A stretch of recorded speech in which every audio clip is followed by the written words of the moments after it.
Kosigi circle కార్యాలయాన్ని కర్నూలు జిల్లా SP బిందు Madhav IPS శుక్రవారం వార్షిక తనిఖీ చేసి రికార్డులను పరిశీలించారు.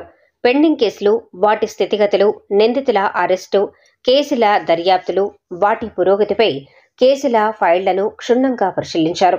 ముఖ్యమైన కేసులు, పాత గ్రేవ్ కేసులను సమీక్షించి ఎక్కువగా విజిబుల్ పోలీసింగ్ చేయాలని, సమర్థవంతమైన నేర నియంత్రణ, నివారణ చర్యలు చేపట్టాలన్నారు.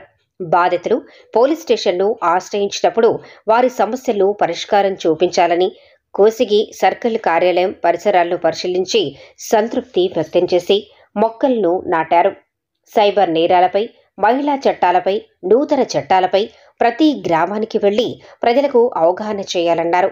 జిల్లా ఎస్పీతో పాటు Emmiganur DSP Upendrababu, SP CI Prasad, DCR BCI Gunasekhar Babu, Kosigi CI Manjunath, Kosigi SI Chandramohan, Peddakadapuru SI Niranjan Reddy మరియు పోలీస్ సిబ్బంది పాల్గొన్నారు.